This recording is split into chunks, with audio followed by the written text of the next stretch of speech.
1, 2, 3, 4, 5, 6, 7.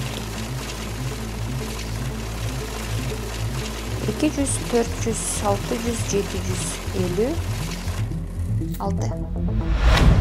Bir айга 7756 сом жашоого жетеби? Кыргызстанда 23-жылдын октябрь айына карата жашоо минимуму 7756 сомду түздү. Бул тууралуу Улуттук статистикалык комитети билдирди.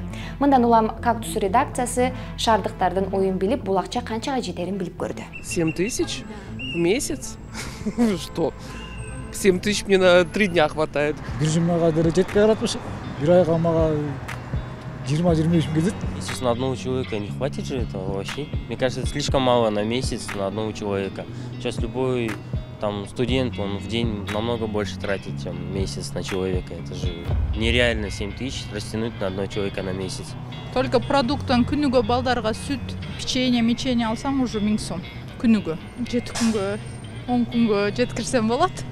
Издеваетесь? Если 1000 на человека в день, посчитайте, сколько надо. Дети помогают, спасибо. Азык-түлүккө көп кетип атпайбы? Даже зарплата иштейм, ал жетпейт, эми айлак жок да энди ушуда. Ну, я, в принципе, настолько живу месяц, студент. Ну, не считая квартиры.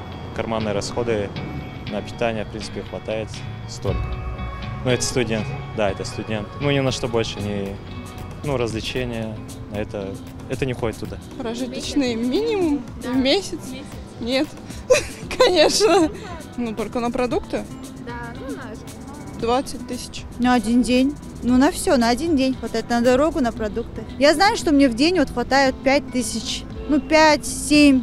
Вот так у нас и уходит. 7700 жетет, эми шаар ичине жетпейт. А айыл ичине жетет. Эмнеге десеңиз, айылда көпчүлүк өзүбүз өстүрүп алабыз да. Мында, конечно, оор эле болот. Жетпейт эшеге. Канчага жетет? Бир аптага жетпейт азыр кымбат, проекта кымбат азыр бар. Пенсиям 3000 пенсия алам. Пенсиябыз аз, эч нерсеге жетпейт пенсиябыз, мисалы үчүн. Мен 3800 пенсия алам. Эч нерсеге жетпейт. Өзүбүздүн дарыбыздан артпайт. Кошкон менен 500 сомдон экөөсүгө 500 сом болду, экөөсүгө 800 канча сом. Эч нерсеге жетпейт. Неге жетет? Бир аптага эч нерсеге жетпейт. 3 балам бар, ошо 3 балама эт 590 турат. Бир жумага 2 килограмм эт кетет, уже 1100 болот. Анан жол кире бир балама 100 кетет, экинчи балама 100. Сейчас же даже продукты подорожали, на 7000 толком ничего не купишь. Аны бир 15 күнгө ушундай да, кийимден тыш канал.